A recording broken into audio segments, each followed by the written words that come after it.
ಉಡುಪಿ ಜಿಲ್ಲೆಯ ಪ್ರಸಿದ್ಧ ಕೊಲ್ಲೂರು ಮೂಕಾಂಬಿಕಾ ದೇವಸ್ಥಾನದಲ್ಲಿ ಭಕ್ತೆಯೊಬ್ಬರ ವ್ಯಾನಿಟಿ ಬ್ಯಾಗ್ನಿಂದ 80,000 ರೂಪಾಯಿ ಕಳವು ಮಾಡಿದ ಪ್ರಕರಣವನ್ನು ಪೊಲೀಸರು ಕೇವಲ 24 ಗಂಟೆಗಳಲ್ಲಿ ಭೇದಿಸಿದ್ದಾರೆ.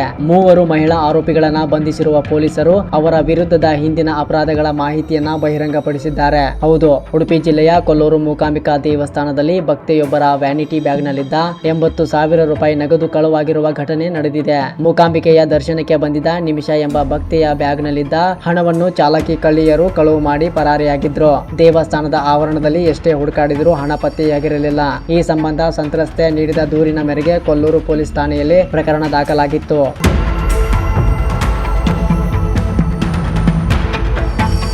ಪ್ರಕರಣವನ್ನು ಗಂಭೀರವಾಗಿ ಪರಿಗಣಿಸಿದ ಪೊಲೀಸರು ದೇವಸ್ಥಾನದ ಸಿಸಿಟಿವಿ ದೃಶ್ಯಗಳು ಹಾಗೂ ಘಟನೆ ನಡೆದ ವೇಳೆ ಸಾರ್ವಜನಿಕರು ತೆಗೆದಿದ್ದ ಛಾಯಾಚಿತ್ರಗಳ ಆಧಾರದಲ್ಲಿ ತನಿಖೆ ನಡೆಸಿದರು. ತನಿಖೆ ವೇಳೆ ಶಿವಮೊಗ್ಗ ಜಿಲ್ಲೆಯ ಭದ್ರಾವತಿ ಮೂಲದ ನೇತ್ರಾವತಿ, ಶಾರದಾ ಹಾಗೂ ದುರ್ಗಮ್ಮ ಎಂಬ 3 ಮಹಿಳೆಯರನ್ನ ಕಳ್ಳತನ ನಡೆದ ಕೇವಲ 24 ಗಂಟೆಗಳೊಳಗೆ ಬಂಧಿಸುವಲ್ಲಿ ಪೊಲೀಸರು ಯಶಸ್ವಿಯಾಗಿದ್ದಾರೆ. ಬಂಧಿತ ಆರೋಪಿಗಳ ಪೈಕಿ ದುರ್ಗಮ್ಮ ವಿರುದ್ಧ ಈ ಹಿಂದೆ 2 ಪ್ರಕರಣಗಳು ಹಾಗೂ ಶಾರದಾ ವಿರುದ್ಧ 3 ಕಳ್ಳತನ ಪ್ರಕರಣಗಳು ದಾಖಲಾಗಿರುವುದು ತನಿಖೆಯಲ್ಲಿ ಬೆಳಕಿಗೆ ಬಂದಿದೆ.